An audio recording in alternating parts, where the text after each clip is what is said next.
भक्तों और सज्जनों, मैं आपके लिए एक चमत्कारिक वीडियो बना रहा हूँ। पीछे मैंने कहा था एक चमत्कारिक वीडियो बनाऊँ। सज्जनों, भगवान को पाने के लिए बहुत से लोग तरह तरह के मार्ग से जाते हैं या मार्ग अपनाते हैं और भगवान को पाते हैं। कि कोई पूजा पाठ करके भगवान को पाता है, कोई जप करता है, कोई माला स्मरता है, कि कोई ध्यान में बैठता है, ईश्वर की चिंतन करता है।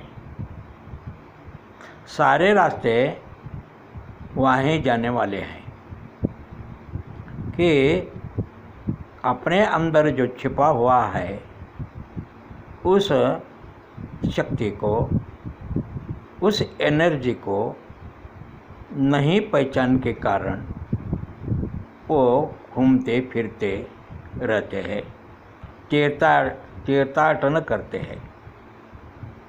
वक्त में मुझे कहने का है, आप अपने ही घर में बैठकर अपने अंदर जो बैठा हुआ है उस ब्रह्म को जानो और जानकर कि एकचित्त होकर शांत रहकर चिंतन करके,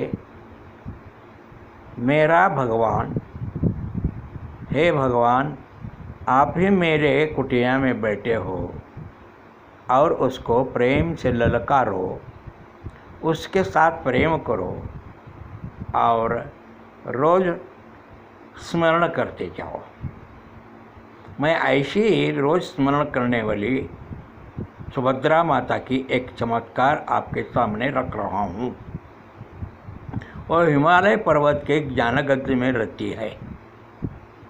अभी कुंभ मेला शुरू हो गया है, आप सुने होंगे, कुछ लोग यहाँ से गए भी होंगे कुंभ मेला देखने के लिए। वहाँ साधु संत सत्पुरुष तपस्वी आते रहते हैं, आ भी रहे हैं। सुभद्रा माता गंगा तट पर अकेली रहती है एक कुटिया में, और भगवान का नाम स्मरण करते हैं, ध्यान करती है, चिंतन करते हैं। बचपन से सुभद्रा माता वहीं रहती है।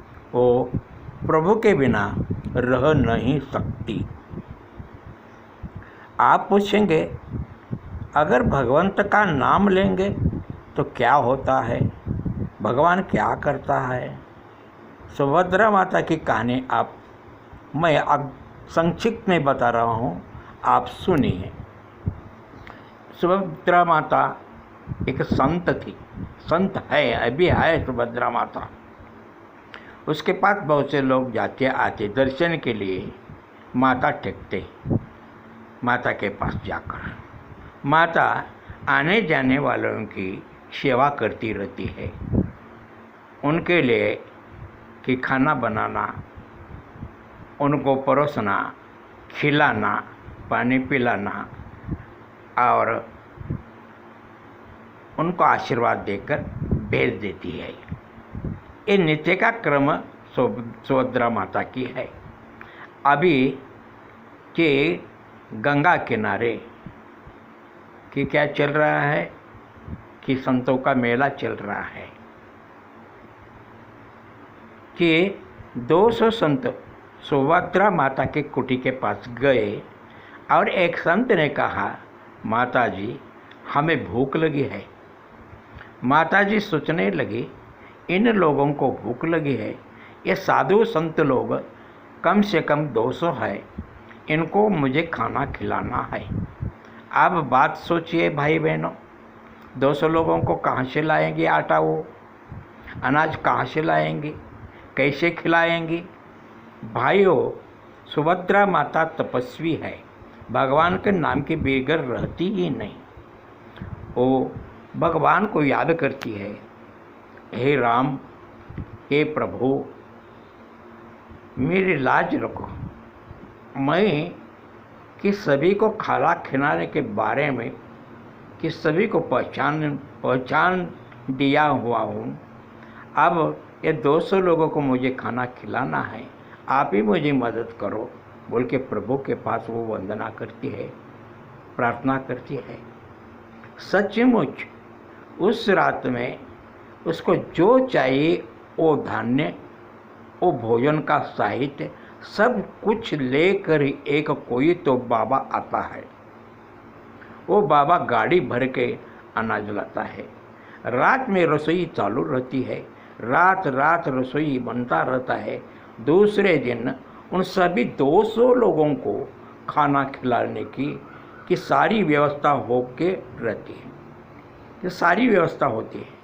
200 लोगों की पंगत बैठते हैं कि सभी को सुभद्रा माता अकेली परोसती है। अकेले परोस के सभी के भोजन व्यवस्था करती है।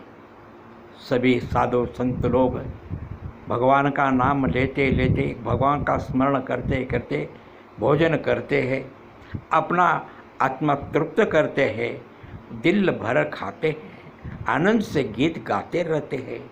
खाते वक्त नामस्मरण करके आनंद से गीत गाते हैं। सुभद्रा माता की जय, सुभद्रा माता की जय हो, सुभद्रा माता की जय हो, जय जयकार करते रहते हैं। भक्तों आप जरा सुने कि इन देवी तपस्वियों में कौन सी ऐसी शक्ति है कि रात में कोई तो आकर ऐसे भंडारा देने वाला कौन होगा वो। मुझे तो लगता है सचमुच भगवान पृथ्वी पर आकर भगवान उस गाड़ी में सारे अनाज लेकर आया था और दिया था। ये काम भगवान के सिवा कोई कर नहीं सकता। और सभी लोगों को खाना खिलाने का काम माता करती है। इस तरह भगवान कौन से टाइम में, किस टाइम में अपने को मदद करेगा ये हम भी जान नहीं सकते, मैं भी जान नहीं सकता हूँ, आप भी नहीं जान सकते। मुझे कहने का इतना ही है भाइयों, सभी लोग कि ईश्वर की चिंतन करके जाओ, इसको का नाम स्मरण करो।